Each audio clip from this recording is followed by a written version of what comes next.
Hello and welcome to Show Studios' second day at the London Menswear collections, which happened to coincide, in fact, with Ascot, which Hilary herself is going to a little later, and I'm sure we're going to see something now with J.W. Anderson, which is very different from the traditional clothing that will be seen at Ascot. Before we start talking about it, I would like my guests to please introduce themselves, starting with... I'm Ashley Smith. I'm a partner at Ella PR and part of the team behind concept store Machine A. Hilary. I'm Hilary Alexander. I'm a freelance writer, stylist and sort of general thing. I'm Jack Tobin. I'm a former fashion designer and fashion consultant. And I'm sure you'd like to know, because we're very proud of this, Hilary is now an OBE, or will be when she goes to the palace. The Queen has honoured her in the summer birthday honours list, and congratulations, and we're all delighted. Thank you. Okay, so J.W. Anderson. Last season there was quite a lot of controversy about him, and some people thought it was great, moved forward, others thought it wasn't. Where did you stand, Jack? I can't remember. Well, when I first saw the collection, I think it provoked a reaction in me, much as it did with a lot of the press, that was quite confused and also slightly annoyed as well, I would say, which then I revisited to find out why I had those reactions. And it's a collection that I've looked at more than any of the others, actually, and stands out probably more than any of the others. So then that's changed my opinion of how I first reacted to it, and that's interesting in itself. Sure. But I think in terms of pieces and in terms of wearability, I'm not quite sure where that collection is now, you know, how that will move forward into the stores. I think that's an interesting aspect. Well, that is the crux of it, really.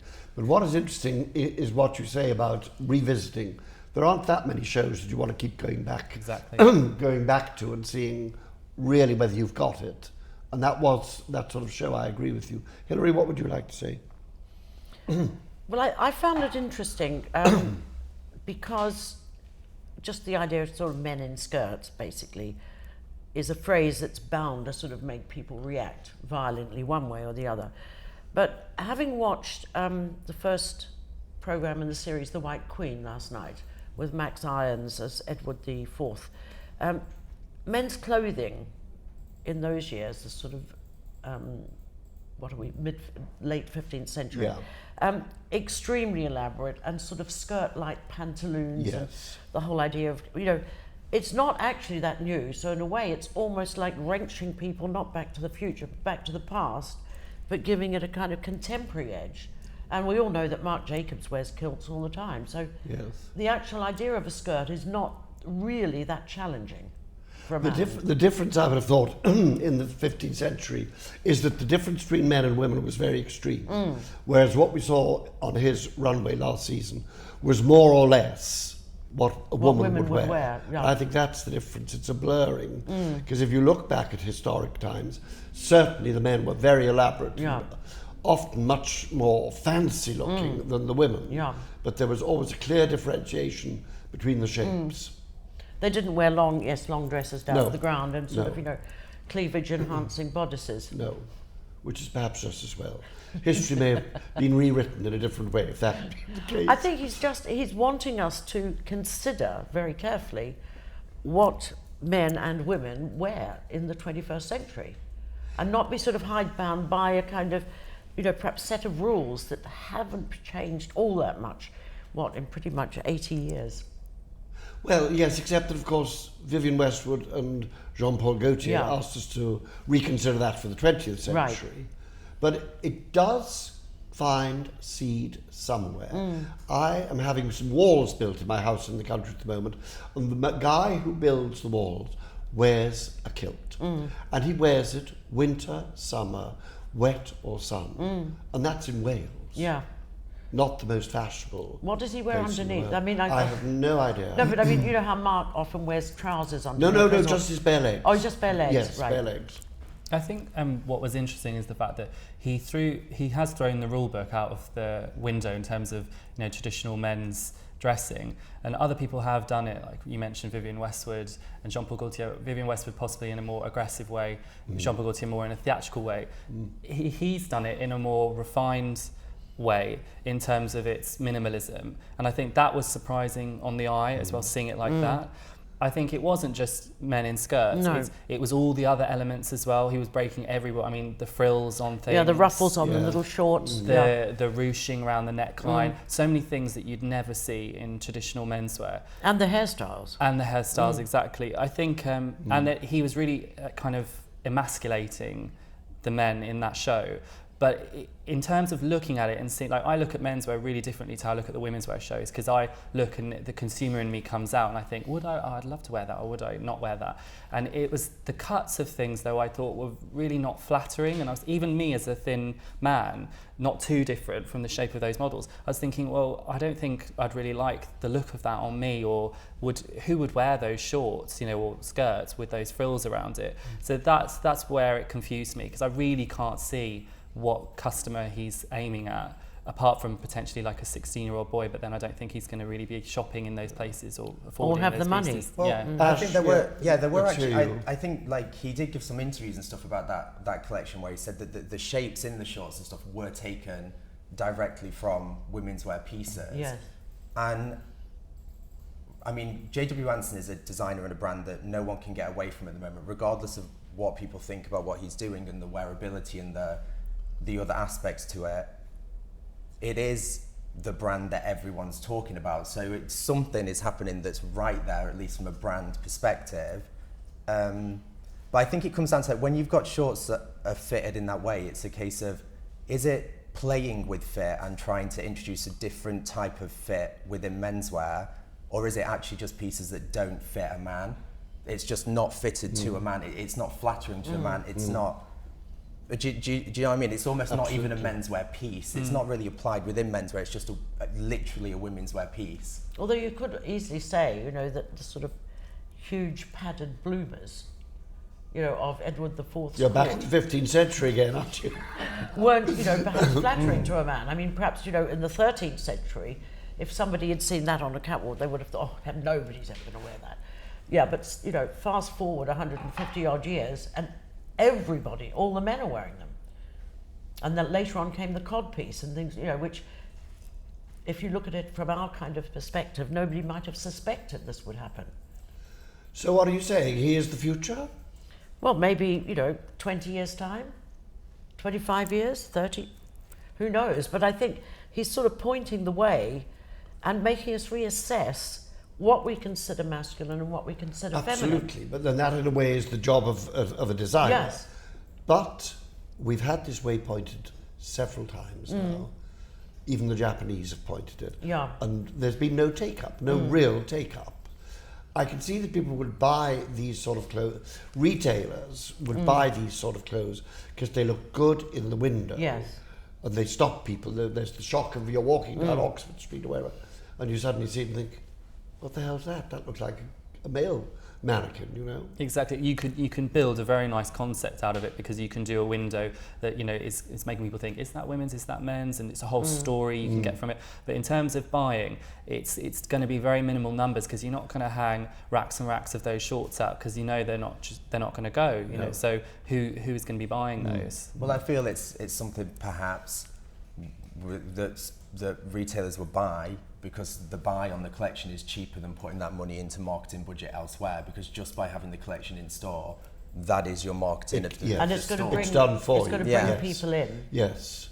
But the other thing to think about is, I mean, say if you look back 20 years ago, who would have thought that thousands and thousands of young men were going to walk around with their jeans halfway down their Well, bums? indeed. And, 4 or 5 inches of knicker Yes. or boxer short hanging out. I mean, 25 true. years ago, you would not have thought that was going to happen. Well, it's You quite- couldn't have predicted it. It's No, you quite couldn't. That's a very interesting good that point. that you say that, because if you actually look a lot of the shows, because I know there's been actually quite a lot, even just after the first day, about how many collections have got women's wear or feminine influences within them, but quite a significant number of them maybe come from kind of a street aesthetic. And when you're talking about like the way jeans are and Yeah. everything, the lower, it is from kind of a street culture, and where that comes from it makes it acceptable in a masculine way purely because of where it comes from, which is the complete polar opposite to what happened last season with J.W. Anderson's collection, which doesn't have any masculine machismo cultural references to it to back up what's happening. And he's coming from the other side, isn't he? He's not coming from a street reference. He's coming from a high conceptual kind of art reference that's filtering down. And it kind of, with that whole gene thing, it's coming from the street and going through to the masses, because they look at those people from hip hop whoever they've seen that reference from, and it's already acceptable. This is much more difficult to filter through to the everyday man. Well, what is the everyday man? I mean, are we talking about a bloke, which I suppose we should tell people is an English expression for someone who has no frills and doesn't care about fashion particularly and lets his wife or his girlfriend choose his clothes, or are we talking about fashion men? Well, I think the everyday man, it's much the same as with women. Everybody wants to be, to wear things that are flattering. If you look at all three of us, we're all wearing tailoring to something, and that's because it's defining our shoulder, it's giving our body things that we want it to have. So it's back to that thing again. It is vanity, it is flattering. You want pieces that do things for your physique. So, a lot lot of his pieces, I don't know what they're really going to do for your physique, unless you want to make that statement. Do you want to be in a bar, a pub, not a bar, maybe, a pub, and someone come along and pat your bum and say, do you want a drink, darling, or something? I don't think that's what it's about for most men. I mean, I guess you say about, obviously, everything you've just said. I'm wearing a jacket here today for all them reasons and stuff, as all of us are. But at the same time, I guess there are other people who buy clothes because of what it represents. Obviously, it's not the everyday man and stuff, but by wearing something by J.W. Anderson, that is identifying yourself as someone who knows about fashion, who is very on the ball, who's very accepting, who's very open-minded about it, with kind of that fashion intelligence to the way you dress. And I'm sure there are people who will perhaps not wear the hot pants with frills on them, in fairness, but maybe buy the sweater or buy another piece from the collection to identify with what the whole brand is about. But it is limited. It's not going to be the everyday man. No, and of course, a fashion show is meant to focus your eye on what is really going on. And what seems to be really going on at the moment, as Hilary has said, right across the board, is a feminization of masculinity, of masculine clothes. And I wonder how far that could go. Is it a brave new world, or is it a counsel of despair? Because if you move into women's clothes, there's much more opportunity to do exciting things than there is with men's clothes. I think too, what it is, it's forcing us to realise that you cannot just have a dividing line, men's wear on one side, women's wear on the other. And, it's like blurred lines. Things are crossing back and forth between, the two subdivisions, if you like. Yeah, colour in particular. I mean, when men wear pink, yellow, lime green and everything, which just 20 years ago would have been considered absolutely outrageous by their girlfriends and wives as well. Let's look and see what J.W. Anderson is giving us this time. So we start on black, which is, I suppose, a good way to start because it's neutral and you get the shape and the scale of it all. Michelle Obama would like that top because it would show off yes, it would show off her marvellous shoulders. Well, already it's quite a different silhouette, isn't it? It's really, it's very long silhouette. Yes. Which is actually surprising considering spring summer, that last season we saw very short silhouette and lots of flesh on show. What are they carrying? Are they bags or what do you think? You thought it was a pouch, Jack? It looks like the new man pouch that is Could everywhere. Could you define that for our viewers? What is a new man pouch? Well, I think it's not a posing pouch. I'm sold already. Coming from that kind of business. I mean, I'm not going to have it, but I have to have it. You will have it. You definitely can see you with one. It's like a clutch. Yeah, like a clutch. I think it's come from that kind of more businessy style folder that's now been kind of made into a kind of fashionista accessory for a kind of... It could be an iPad. And exactly. Yeah, it's come from that. Yes, yes. So you heard it here first. Ash's going to have one this very day if he can, yes? As interesting as I'm sure that is to everyone. Perhaps they'll call them the eye pouch. Oh. Could be. Right. So what do we think about the width of the trousers? Look quite sort of wide and baggy, don't they? Well, wide and baggy, exactly that, yes. All right, let's see some more. He's definitely, I mean, he always says that he has a running dialogue with his collections. They don't kind of disconnect like some designers. I know we're always saying with Christopher Kane, it's very different every season. He's revisiting ideas again here. Oh, this is a continuation. Yeah. Yes, absolutely. With the circles as well. With the circle, because with last the season sheer, it was, I don't know, I can see the other model coming out there and it's another colour circle, and I know in the last collection there were perhaps the 3 more wearable pieces with 3 sweaters with 3 circles in the centre. Yeah. I think that works much better than the one with red. That's a much more sophisticated use of colour, it seems to me. I'm not quite sure what that Is it like an white apron? pocket is on the front or something. Well, from here it looks like a pair of Y fronts, Yeah. but I don't think it is. I don't think it's meant to be, certainly. Perhaps he's going Is to it just Mando. my eyes, or does that look a bit like a pair of Y fronts would look on a washing line or something? Yes. Do you think it's detachable? Now, that looks like another larger bag. Doesn't, or is it a huge rucksack? Or is it thing? like a piece of structure on the back of that kind of long vest top? Well, from J.W. Anderson, it could be a huge bow, of course, on the back. Let's see if we see a bit more of it.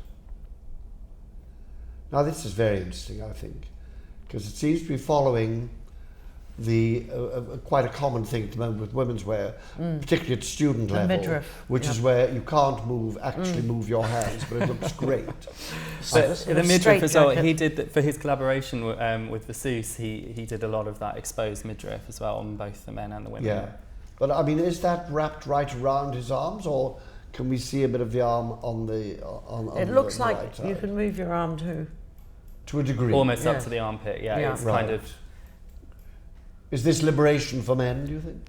Well, I mean, when you went to lift a pint, obviously that's going to ride These boys up, don't isn't it? drink pints, I don't think, somehow. It's interesting because he's given us a very, very, very crisp and beautiful shape, and Yeah. then he's subverting it by adding things on. He's developing it as a silhouette, isn't he? this, I mean- he's explored this in his women's wear as well, but Yes. it seems like it's gone larger. Yes. I mean, it's almost like a Nero jacket, that, without the sleeves. It's isn't also it? got a little touch of Balenciaga's cut. The original Balenciaga, the real Balenciaga. Are we liking this so far? Ash, are you excited by it? To be honest, not Please be enormously, but I just wonder how much of what goes down the catwalk with the J.W. Anderson show is to do with his clothing, a range or whatever, and how much of it is just driving the concept of his brand. So, Can we go back to the one that Ash was talking about? This one. Do you see the back of the earlier one? It's really very exposed. And I'm not quite sure where you would wear that. Or what you would wear under it. And it would spoil it completely to wear something under it, I suppose, but you would feel very exposed, I think. Perhaps it's a look for You the probably beach, wouldn't be maybe. allowed in the sort of pub that says no workers' boots and things like that. but you know what, like, as kind of the markets within luxury fashion and stuff are going abroad, and there's like bigger markets internationally for things, and there is a customer somewhere for everything. Like, the world is a really big place. You only need a few people in every major fashion capital to buy it, and actually you ain't done bad out of selling them, to be honest. What I always think, to take that point up, I think you're absolutely right. I think that Hollywood is so boring. Those actors have enormous influence, particularly the young ones, and they always dress in the most boring way. But I mean, there's no place. Hollywood really is about the rule book, really, isn't it? And it's sartorial dressing, and it's all about the sartorial rules, isn't Red it? Everything carpet. from the red carpet. Yeah, but wouldn't all it the be way great if someone wore something like this on the red But I carpet? think Hollywood is for the masses. It is for the general public all across the world, in every country. It has to appeal to the general public everywhere. Whereas this, quite clearly, isn't intended to appeal to the general public anywhere. I agree with you. But fashion should appeal to the general public. And the way to do it is for people on the red carpet to be wearing some exciting and different things. But Like Colin, these. you could level the same, accusation at the rock and roll industry, the music business. Well, I'm You afraid know, you could. I mean, if you look at early pictures of Rod Stewart and the Stones, for example, they were absolutely outrageous. Yes. Mick wore sort of, you know, frilly The first blouses. time he wore that dress was, Yes, that's what dress. it was cataclysmic. It went right across the world. You know, Rod Stewart in his kind of leopard print. And, Yes. I mean, Brian Jones, if you look at some of them, they really dressed absolutely out there completely. And what have we got at the moment? You look at Robin Thicke, you know, who's just done, you know, Blurred Lines with Pharrell Williams. I mean, he's basically wearing a black jacket, a white shirt, and black trousers. Well, I guess that said, if you look at the moment, I think there's No offence to you, of course. I was just no, gonna oh my say- God, no, I was not gonna at say, all. Aren't you two feeling a little ashamed that you're not in your skirts this morning? A little bit. I really should I have thought done it that, wasn't though. a good option with a camera in front of you, to be honest. But I What think were you saying? if Go you on. look at the moment, there's so much going on from the US, driven like urban sportswear, those kind of brands coming through. And if you look at the artists that are the music artists that are the kind of the figureheads of that, actually the men within that culture are taking risks with the way they're dressing. It's fur, there's lace, there's loads of different things coming in, and colours as well. So I think that it's just strange, because I think that a lot of the things where the biggest risks are being taken are within the areas of culture where you would least expect that to be accepted, because that is happening. And then even like last night at Selfridges, actually, they launched the brand Hood by Air, because they're getting into it. I don't know if you know about it. It's from the US. It's again like a very cool street urban label that sells out as soon as it goes in anywhere. It's got a huge fan base, and they sent skateboarders through their car park with the new collection with stockings on and suspenders and like underskirts teamed with sportswear pieces. So I think there are risks being taken with product that's commercial, but it's in streetwear where it's actually working. But stockings and suspenders and everything, they're not for sale. It was just the styling. They're for the next day's paper. And also, I course, mean, if you're going to go that's what it's about. skateboarding, you're going to go through masses of pairs of stockings because you're going to get laddered. Yeah, like, right. And you end up looking like a punk. Anyhow, This let's is go true. on and see. But we at the end have to ask the question: is this the Brave New World or not? So let's look a bit more. It's a bit Star Trek, that, isn't it? Beam me up, Scotty. You know, those sort of A little. high-necked, clinical. Actually, he's simplified the wardrobe enormously. We've seen this shape. I really several feel like times obviously now. he taps into the 90s, doesn't he? That's really his aesthetic. But I feel like I'm looking at Helmut Lang looking at Yes, something like that. yeah. But it is essentially, well, I was about to say it's quite classic. You know, like a sleeveless black top and baggy black trousers. You're right. In a way, it is quite classic. See, look at that. I Yeah. mean, you would wear that, take away the sort of armband thing, the Oxford bags and a sleeveless polo shirt. And I think that's a great look. But Do you not have to want- have really good, well-defined arms. For a good Yeah. body, yeah, sure. What do you think, Ash? Do you think that's... Would you wear that? I think that kind of look, I think that a lot of men would comfortably wear. Maybe not quite would as wide thought. trousers and maybe Yeah. not quite as fitted a top. No. But that basic aesthetic, Yeah. I think is actually quite wearable, actually. I think think that it's these very looks, wearable. Yeah. I think they can transcend quite well. If it's put on a guy that's got a really kind of overtly masculine physique, it works. Yeah. But then if this really appeals to kind of like most, I hate this term, but fashionistas, it's not really, you know, they don't often really have that kind of sporty athletic physique. If they've got those horrible skinny white arms. It's not really going to look quite the same. Or I imagine how J.W. Anderson has imagined it either. I do think that, thinking of the male physique, the problem with these clothes is they really want a very well-developed torso, but the trousers and the hips need a slim body. Now, if you're a bodybuilder, or if you're just a builder, someone who works hard physically, you're going to have the whole body developed, and I think that's a bit of a problem. See, I think that top, if you saw a guy who had a really great six-pack and he was wearing, you know, jeans, I think that could look very sexy. So Because in do the I. 60s, all those rock groups used to wear those little crop tops up to here. But I can think of a lot of pubs in London where he would be asked to leave or to cover himself up. But it is interesting that we're talking about this and kind of a sexiness to the clothes and like how it shows off the male body and stuff, because in contrast to what happened last season, it wasn't sexy. It just wasn't. And also, like, J.W. Anderson's given interviews as well where he's he said that he didn't want to conform to like a kind of a gay Stereotype. fantasy Yes, yeah. within his clothes, which a lot of menswear designers do. But actually, this, to be honest, is within that category. It is. Yeah. It is a gay fantasy. You think it is, or it isn't? I think this is, if someone asked a designer to come up with something that was a gay fantasy in menswear, it would be very similar to this. Right. Yeah. That's quite an interesting halter neck Yes. line on a male physique. It's a bit sort of Rita Hayworth or Joan Collins, isn't it? See, this is how I kind of look at menswear sometimes, is that there are these rules in place and that have lasted so long for a reason, and that is just not a line that suits a man. It just doesn't.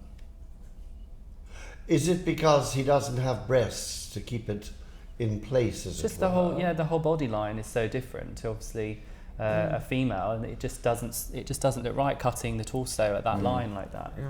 Well, I it's wonder the what's deep on the back. Well, it'll be deep Backless. back, yes. There's another one. It reminds me, actually, Hilary, of pictures that are coming in my mind, Vogue pictures of Jean Shrimpton. It's that sort of period. Yes. I don't think I'd want to sit down with a chap dressed like that. No, Having a it would drink. solve the problem of, sort of your wife or girlfriend spills something down the front of her just before she's going out, so she can whip that on, and who would know? Well, how fantastic would a woman look in that outfit? though? Fabulous, fabulous. Yeah. But again, if we were seeing that in a women's collection, we'd probably be skipping over these images quite quickly and Think not you've really all seeing seen anything that. new. Exactly. No, it's true. It's But true. just thinking, if he was to put a black jacket over that, you would never know that it was sleeveless.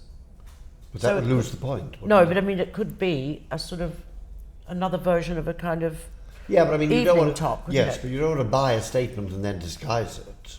You want people to know that you bought the statement, really. I mean, he does say, there's always interesting quotes coming out with him, and he said that the woman that buys my label certainly doesn't want to sleep with the man that buys my label, and I thought that's quite interesting that he looks at it like that. It's interesting. I'm sort of seeing echoes slightly of Gareth Pugh too. Yeah, I see that Yes. too. Well, Gareth Pugh is a continuing influence, isn't he? And also, I think because the models all look a bit like Gareth, Yeah. don't they? You know, that sort of. Yes. Well, if anyone was Yeah. going to be Frame wearing and- these pieces, it would be somebody like him, wouldn't it?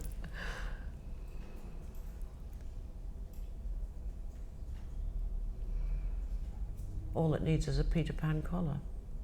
Well, what do you think that's made of, Hills? Can we go back?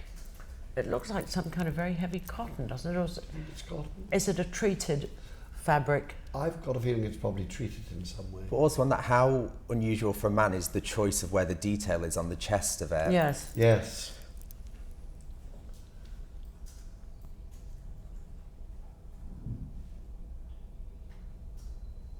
But so far, no skirts. I mean, he's kept true to that kind of long, lean silhouette, with Yes. the baggy trousers. Some of these looks, like the black looks, they look a bit Matrix, don't they? They've got that kind of vibe about them, I think. What's that on the, is it an animal or a tortoise or something? It's difficult to say. That's strange. Well, how do you get into that? Is it button?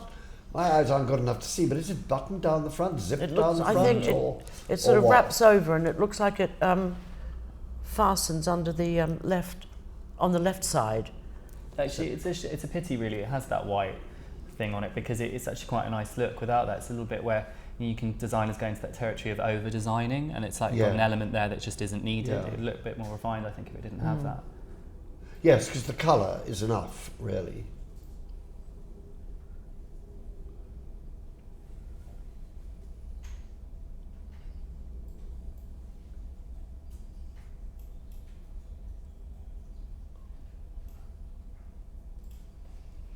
Kind of like a napkin, isn't it, or something on there?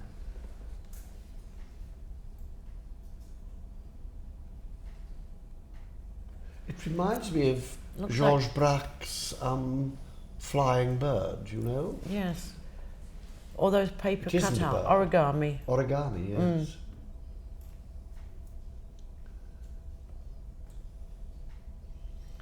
That's a bit sort of straight jacket for me, I think. I don't get this asymmetric thing. Why should one half you want to be cold, and the other half too hot? Ah, you know, it's your sword arm. Your sword well, arm. yes, that comes in very useful. I can tell you're steeped in the 15th century now. I think they've all got those hair pieces, though, haven't they? They can't be their It's real like a fringe. clip-in fringe, Yeah. isn't it? And is that sunglasses on top of the head or goggles or? It's difficult to say. It's something shiny, certainly. And there he is. No, he's not wearing those black trousers, is No. he? And his hair's quite neat. Good looking chap. And a very clever one. So what do we feel really? Is it thumbs up, thumbs down, or not sure, or very sure? Ash, what about you? I feel like it's not going to cause as much of a stir as last season No. did, obviously. I feel like, to be honest, I feel like I've seen it before quite a lot of times elsewhere. Yes. A very similar thing that could be interchangeable with a whole host of collections over the past 10 years, to be Yes. honest. Yeah, that's But I actually think that's exactly what I think. Sorry, go on. No, word for word, actually. I feel Yes. like I've seen it before across several other collections, and I don't feel it's having the same impact as last season did. It's safer. That might But be a conscious decision not to continue in quite at how extreme last season was. See, I think what he's about, his attitude, I don't think he's produced anything right from the beginning. I don't think he's produced anything that we haven't seen before. It's how he works it that is interesting and contemporary and in many ways puzzling. I like the that basic shape of the sleeveless high neck and the baggy trousers. Yeah. In a way, it kind of reminded me of sort of the trousers were sort of 50s or Italy or France, you know, quite baggy and high-waisted, like Jean Gabin or one of those Yes. actors. And I'd like to know what fabric, and I'd like to see it and feel it, to see if it had moved on from, you were saying, Helmut Lang, for example, or other designers of that ilk. Certainly we've seen the see-through before. I think see-through is very boring. But that last one, the one before that, I thought, you know, a young guy with a good physique would look fabulous. Exactly. I think that is It's absolutely very, very marvellous. flattering. And the thing is, you could... I like the high armpit. Yeah. Actually, I can see in that, if you look at the shadowing, it's like his knitwear that he did last season that was folded in on itself in the middle. It's On the slightly middle, seen, yes. and then Right. it creates a kind of parting in it. It's interesting. Well, that makes it even nicer, really. I like how subtle it is as well. I think that's a really good look. And the thing is, you see, that would work 24/7, because even if you were going out, you know, to a black tie event, black jacket, Exactly. you're ready to go, and then, you know, Yes. 3 o'clock in the morning, you Yes. take the jacket off and go clubbing. Go clubbing, exactly. What do you young guys think about this see-through thing? Do you like it? Would you wear it?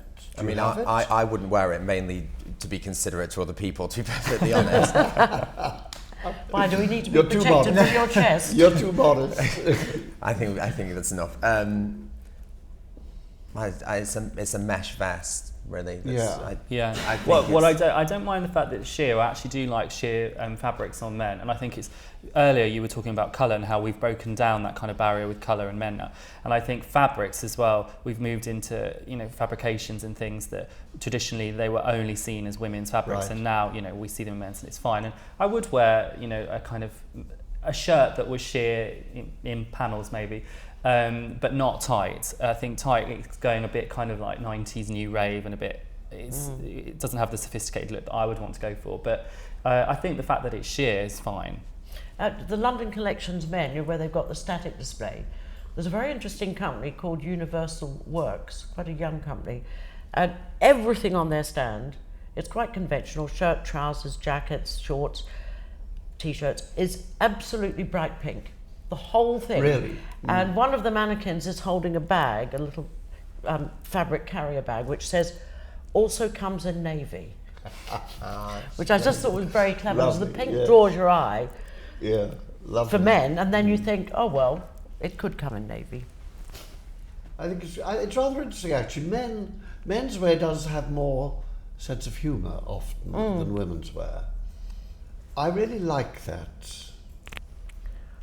I'm not sure about that. What do the rest I of don't you know. It's feel? sort of This And reminds it's me split of at the sides, so you can lift your arms if you see. rustic, sort of. It reminds me of something Celine did. I can't remember which collection it was, but they had a similar shape. There's a couple of shapes in this actually that look quite Celine, I think. Yes. Well, there's absolutely nothing new in any of the shapes. I think it looks like a sack. Well, that's one. You know, that somebody's yeah. cut in half and just Yeah. pulled on and twisted Yeah. the shoulder. And again, it almost reminds me of the 15th century, or like a peasant in the here. field. I'm Sorry going to about stop that. you watching television. No more television. Well, yeah. And these are odd bits of white, just like napkins or something, just floating. They don't personally say anything.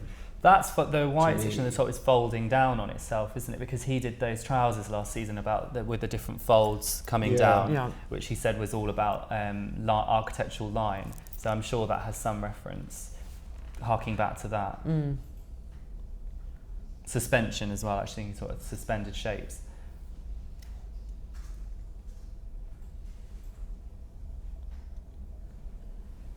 Well, that is like a bow, isn't it? It is a bow, yeah. And they're wearing those little funny headbands. Remember David Beckham used to wear them when he was playing football to keep his hair out of his eyes? Yes.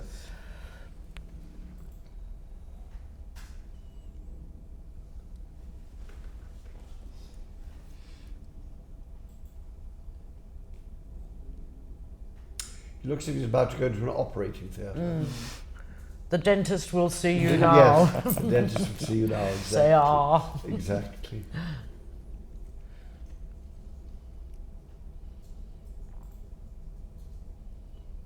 No, that one I find odd. Well, it's just too feminine, isn't it, really? I think it's the print, the shape, Yes. the fabric. The blouse on this of it. Yeah. And also the hands in the pockets too. You know, it's a bit, everything looks a bit askew. And that's another kind of version of a bow, isn't it? A sort of bow. That kind of looks like toweling or something. It's got like a terry cloth kind of look to it. Maybe.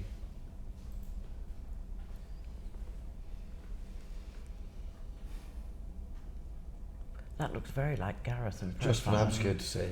That's Doesn't it? very Gareth. His Blue. chin and Well, we still can't quite see what that is. Can you decide what that is? is it a rabbit? It's got 2 ears. Look. I don't think it's a rabbit. This is one of those elements of a collection that I really look forward to hearing the designer Yeah. explain. Yes, right.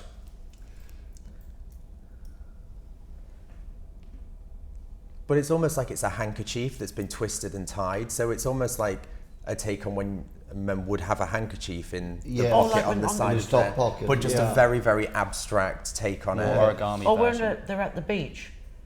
Remember they used to tie not a handkerchief and put it on their heads? Yes. That's definitely very surgical, isn't it? I'm liking this sandy colour very much, particularly with black. Well, it's That's actually nice. like last season. He doesn't with his use of colour. He's not somebody like Jonathan Saunders. He does stay within the realm of menswear colours. I mean, he's white, camel, black, Yeah. the same as last season. Really, there's nothing Yeah. like colour-wise that's really out there, except maybe the prints of that halter neck top.